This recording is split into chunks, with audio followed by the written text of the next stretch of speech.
Hello.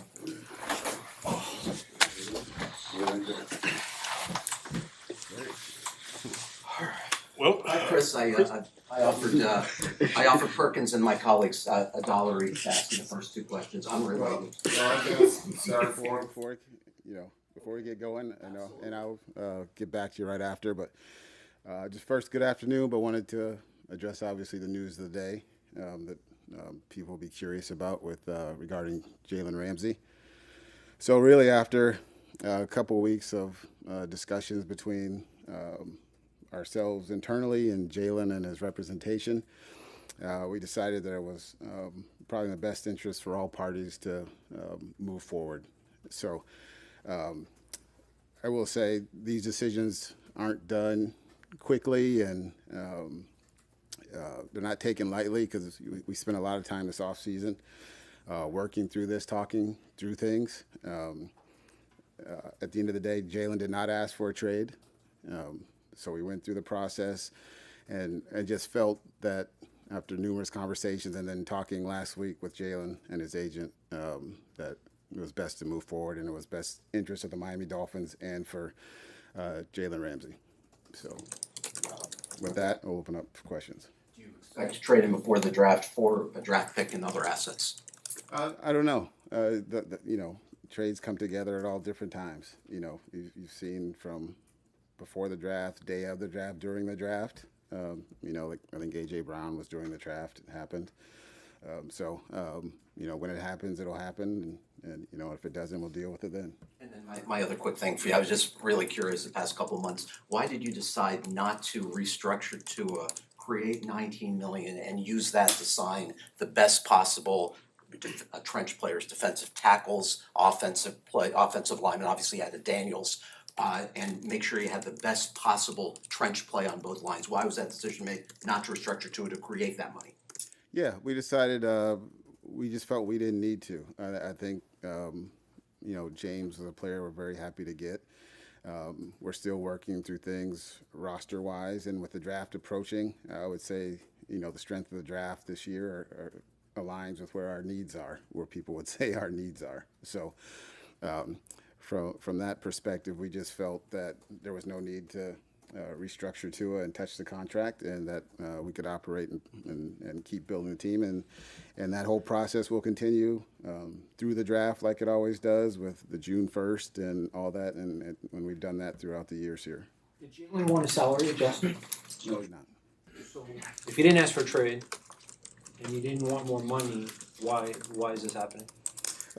Really, those discussions I'll keep internally. I'm not going to get out here and talk about it, but we had a lot of discussions on it and from both sides, and at the end of the day, we felt this is what was best for the Dolphins and for Jalen. Chris, is this, moving on from Jalen, how recently did this come about? It doesn't seem like, just based on the free agency strategy, like you were making moves with the idea that Jalen was not going to be part of the team this year. No, I think when you're talking through the off season and all these conversations we're having throughout the off season, you're still working and you try to prepare for scenarios. So, again, this was a long many discussions, I would say, throughout the off season. So this wasn't anything we rushed to and just said today, let's do this. So we're prepared. If he's here, we'll deal with it, and if he's not, we'll adjust as well. So we feel good about where it is. It's never easy to replace a player like Jalen. He was a good player for us. He's a good player. He'll probably be a Hall of Famer here. But for the Miami Dolphins going forward, we feel like this is the best chance to help us win, not only just this year, but in the future as well. Chris, are you optimistic about Jalen being in a Dolphins uniform in 2025? I don't know. I think at the end of the day, we're like I said, we're talking to teams. I've had some discussions with teams, and we'll see where it falls. Is he unhappy schematically, or how he's used? Is that part of the equation here? No, I'm not going to speak for Jalen and coaches. So there's just a lot of discussions we've had, and like I said, we'll keep those internally, and those stay between Jalen and myself. The last time we spoke to you, we were pretty confident that Tyreek was still going to be part of this team's future. Is Tyreek another piece that might be possibly moved during the trade or after the trade? That is not anything that we're pursuing. Like I said, who knows if someone wants to come and give me 2 first-round picks, then we consider it. But as of right now, that's not anything we're pursuing. Has anyone called about possibly trading for Tyreek? No. What, in your conversations with Steve Ross, not just about Tyreek, but certainly including, Tyreek in the conversation, including Jalen Ramsey and the state of the team, what's his mindset? How would you describe it? How hopeful can he be that this team is gonna make some noise in 2025? No, he's been, and I'm not going to speak for Steve, but obviously when you do a lot of moves like this, he's aware, he's involved in the discussions on this. So he's supportive of what we do, and he leaves those football decisions to us. So he's aware of everything, but he's been good in all our conversations. Chris, how much of an effort, pardon me, how much of an effort was made to re-sign Calais, and in the end, was it just purely financial considerations that led to him leaving for Arizona? We had talked to his agent a couple times throughout the spring here in the off season, and we made him an offer, and ultimately he decided to go play for the team that drafted him. So happy for him, and at the end of the day, he did a great job for us. We wish him well, and but we're excited for what we could possibly add here on our D-line here in the future. With Calais departing, Toronto instead retiring, this now with Jalen Ramsey, would you label this at least a soft rebuild or reset? No, that word has not been brought up at all. We have a lot of really good football players on this roster still at some places that impact games, so that word has not been used at all. And our goal is to win this year and keep winning for sustained success in the future. But going off of David's question, that's, multiple captains, it's more than like 30 years, I don't know the exact number of NFL experience. Are you confident that you have the leaders in place to, I guess, achieve the desired results in 2025? Yeah, no, that's a good question. We do, and some of the players we added are quality human beings and people that have been leaders at other teams. But I do think in-house, when you have guys like Zach Sealer, just to name a few, you can say Tyreek, Waddle, Alec Ingold, Austin Jackson, the offensive line guys love, those guys, they lead differently. They're quiet guys and how they do it by example and stuff. So we feel comfortable. They know the expectations, as we talked about at the post-draft press conference. Mike addressed that and what he told the team. And so Mike and leaders on the team have been meeting all throughout the offseason talking about things. So very excited for where it's going, and they know the expectations. And so looking forward to see how this group responds. What is your response? What is owner Stephen Ross's response been to the most recent domestic incident police call involving Tyreek? I would say our statement that we released would probably cover it. I don't really want to talk about people's personal lives. I'm not going to speak for Steve, but Steve was obviously involved in putting that statement out from the Dolphins, so leave it at that. Chris, did Steve want you to pull back on spending this year? It was pretty clear that you all did not participate in the high end of free agency other than obviously the Daniels contract. No. Steve has never given that. Steve wants to win like we all do, and he's a fantastic owner that wants to do and wants badly for the Miami Dolphins to win, as we all do. For us, it's in a salary cap era, you just can't keep when you have high-priced players, and you've seen it around the league, the other teams. So you make decisions. We have 10 draft picks this year for the first time with that many draft picks. So excited about that. But at the end of the day, we were just looking to sign some good players at prices that we felt comfortable playing, and that continues all the way through the draft and post-draft, as we've been in touch with a number of players as well still that we're still tracking. How would you evaluate your draft history, the 3 biggest positions in need: corner, defensive tackle, and guard? I think defensive tackle, I think Christian's probably the biggest one. Last time we went early on a guy. I think we've drafted a few guys mid or late who've, been okay. But Christian is probably the biggest one. Corner Xavier is probably the best one that I've drafted. We've had a lot of success with some late round guys and the Cater Kohus undrafted and stuff like that. Cam Smith needs to come through at the end of the day. He's got to stay healthy and be on the field. He has shown some flashes, but this is a very big year of him. He knows what's expected because he can't hold his hand and wait for him anymore. And offensive guard, I think the last time we really went were Austin and AJ. Austin and Rob Hunt, sorry. And Liam. They're probably the last three we've drafted, and they've all been players that have helped us win games here. And would I say I'm perfect? No, I'm not. I said there's no GM that's perfect, but working with our scouts and our coaching staff and what we're doing and the scheme that they believe in and finding the fits for players is always important, and it's been a pretty smooth process the last couple of years.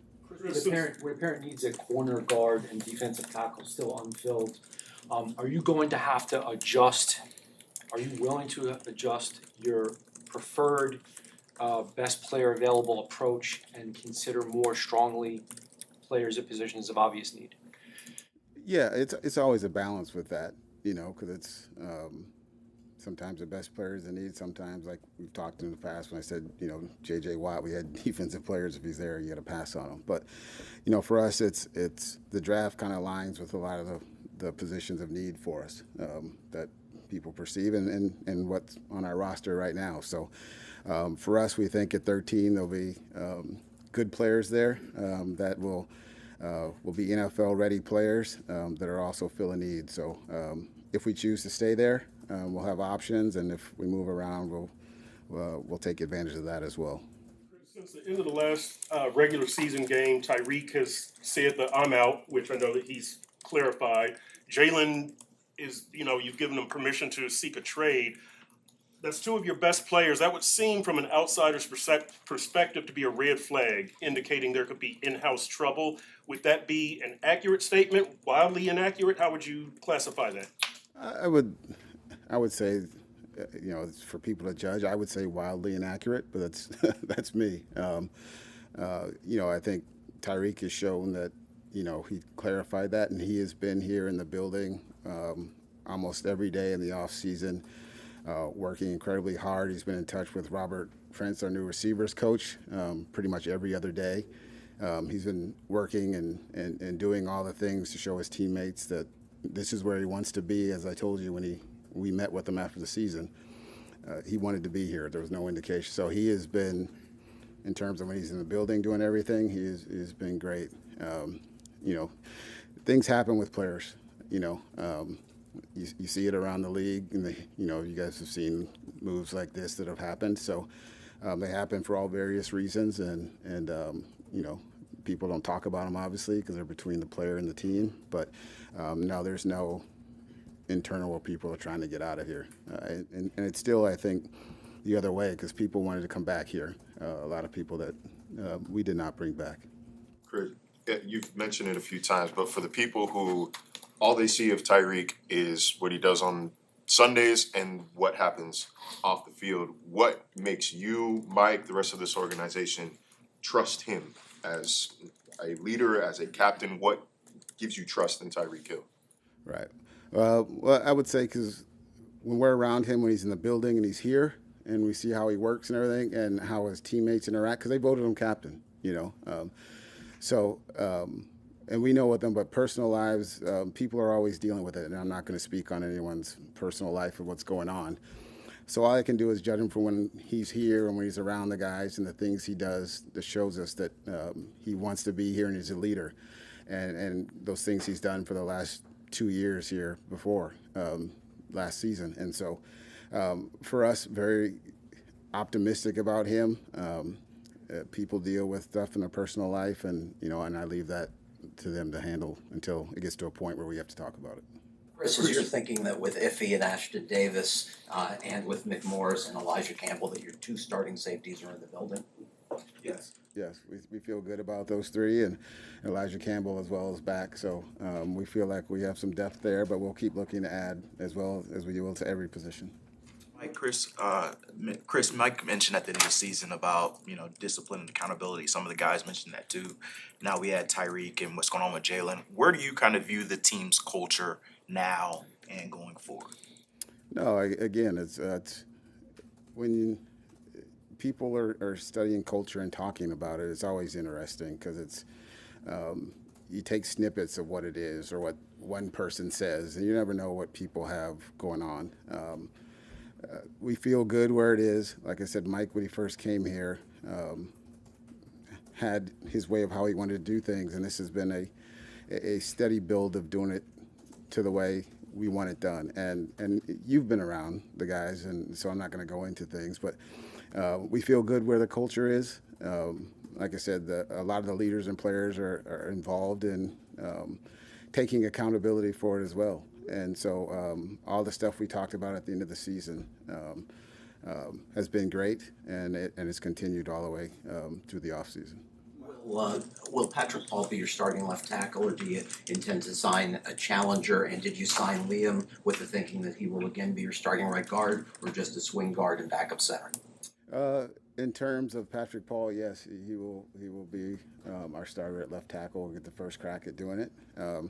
We signed Larry Borum, who we felt really good about. We really liked him in free agency. And Liam will come in and provide swing versatility, and he'll compete for a job. And he's not promised anything, and he knows there's going to be competition for it.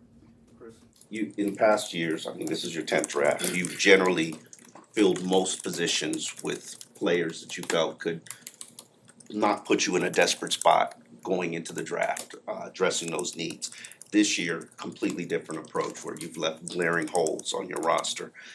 What created this change, philosophical approach? I know you've mentioned that you feel like it aligns with areas of strength in the draft, but I know you have 10 picks, but you only have so many premium picks. Yeah. No, it's a good question. I think it's for us. We feel good with our scouting staff and what we've done, and our ability to be able to fill some holes with the free agency, like we've done with the guys we've added. The strength of the draft was a little bit of the reason where we felt like, okay, like we said, we're going to need NFL ready players. Like it's not like there's no like, hey, let's hope this guy's ready. Like these guys are going to be forced into play, and that's a good thing. So we just have to be right on the person and the characters of the guys that we bring in here that they're going to do that. So there was really no grand plan of doing it. It was just as we were looking through, because you really always look a year into the future, like when you're looking at like the quarterbacks evaluations, like who's the next class of college players. So you always try and get a peek of what the next year's draft class looks like in strength. So for us, it just aligned to where it made sense for us to invest in some younger players at those positions, and then we'll fill in the rest post-draft through free agency. Told us that the team targeted Zach Wilson as the backup quarterback. Why was he the choice instead of a more veteran, experienced backup?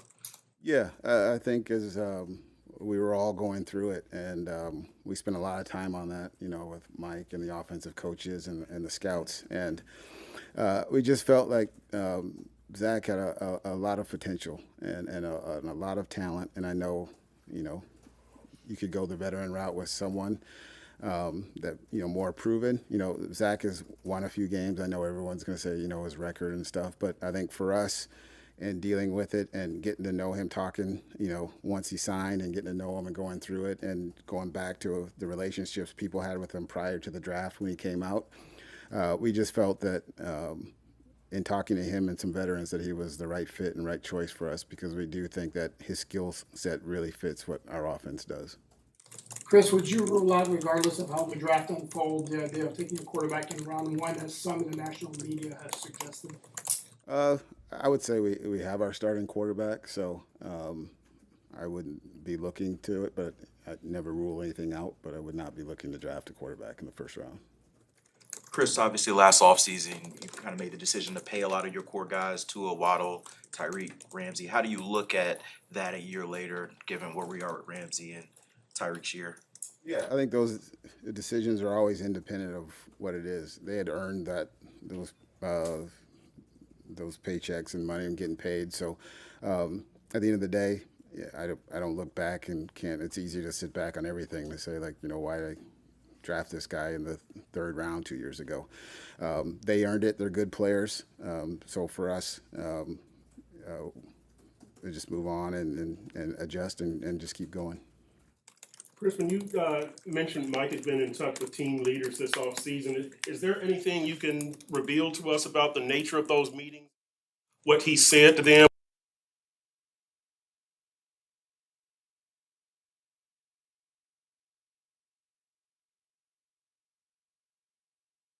I will leave that for Mike to discuss with you guys here in the future. But it's been really cool watching it come together and seeing the players and Mike talk about through things and a lot of little things here because they feel, like I said, they feel good about what's going on here and the culture, and it's just cleaning up some little things. Are these meetings typical, or is this unusual for this season, or more than usual this season, I should say? I wouldn't say they're unusual. They happen. I said, maybe because of the urgency after the end of season that was talked about, maybe a little more frequently than it has been before. But you always do those things throughout the season when you set your goals for each season with the team. Chris, with more needs than usual heading into this draft, would you be more willing than normal to entertain the idea or look for the idea of trading down to accumulate more picks? Yeah, definitely.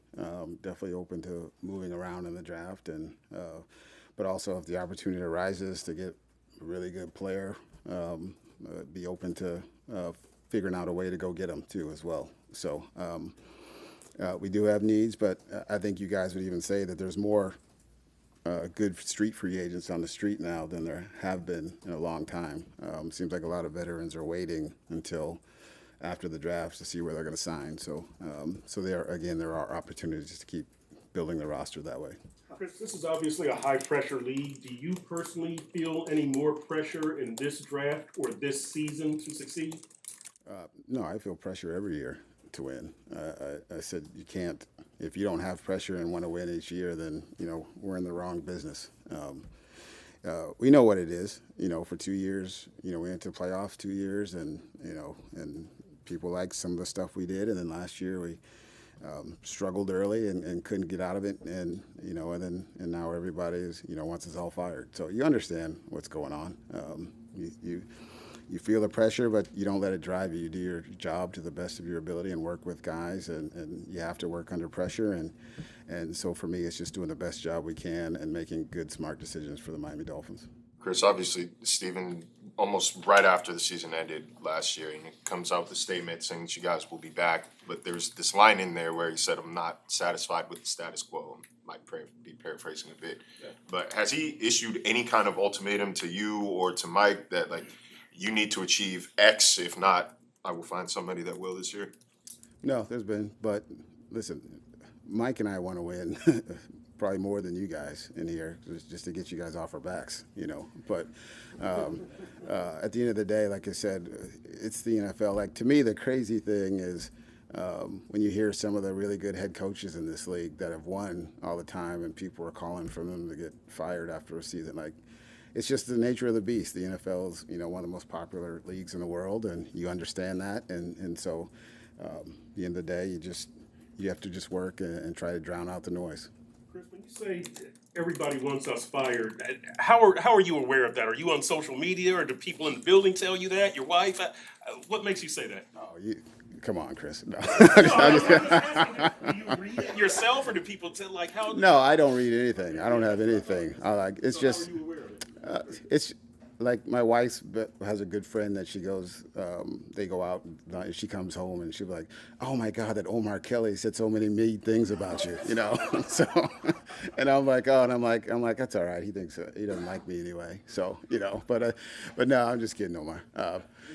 But no, it's so you're aware, listen, it's in this digital age where everything's on everyone's phone, and everyone has an opinion on stuff. It's great, and I love fans. I said I had and I'll end it on this. It was hilarious. So I get this package that comes, so I open it, and it's the nicest letter, and it's like, Chris, like, hey, keep doing what you're doing, like, blah blah blah, like wishing you guys all the best, you and Mike, and a longtime fan. And then I pull out there's a shirt in it. I'm like, oh, open it up, and it says, "Don't F this up." I was like, oh. So I was like, again, it's again, I appreciate the fans, and I love the passion of Dolphins fans. We want to win as much as they do, and we understand it. Again, we're trying to win. This is what this is all about, and so we're going to keep doing the best we can. Yeah.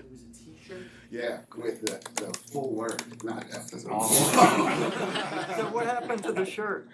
Oh, it's hanging in my office. Yeah. So yeah. Final two questions. I was gonna ask you, that's funny.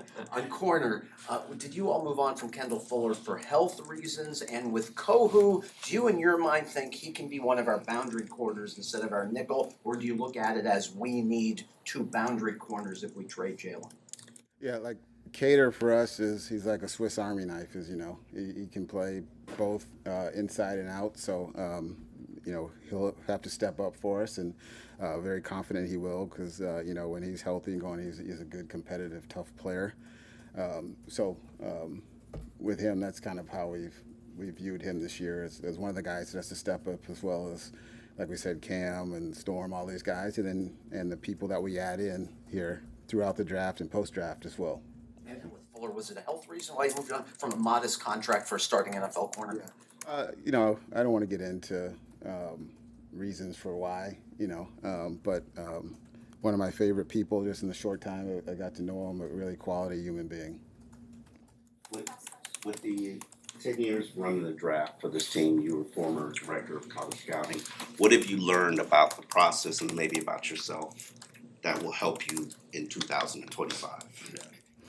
Now, it is an interesting question because it's an evolution, and you kind of know how I work with coaches. So I've had, 3 different coaches here, and it is interesting, and they all have different types of players they like. So it's the adjustment, but, I think the one thing that's common is just finding those guys that love football, that are tough kids, that are competitive and love ball. And so I think there's some times when maybe I've veered a little bit, guys like, hey, we're just going to take the athlete or something, or whatever trait this player has, and you kind of like, okay, we'll make it work.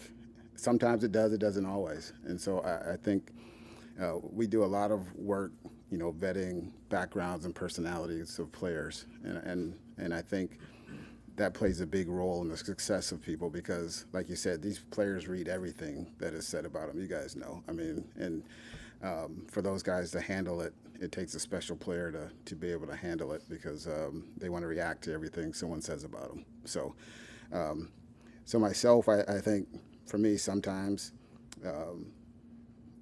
maybe I defer too much, and I've talked about that, and that's probably the one thing I've learned, that as I've gotten more, along in my years, that the pushback is great, and that's what's great with Mike. We don't always agree on everything, but we always come into alignment to where we get to help the Miami Dolphins. So it's been really good working with him.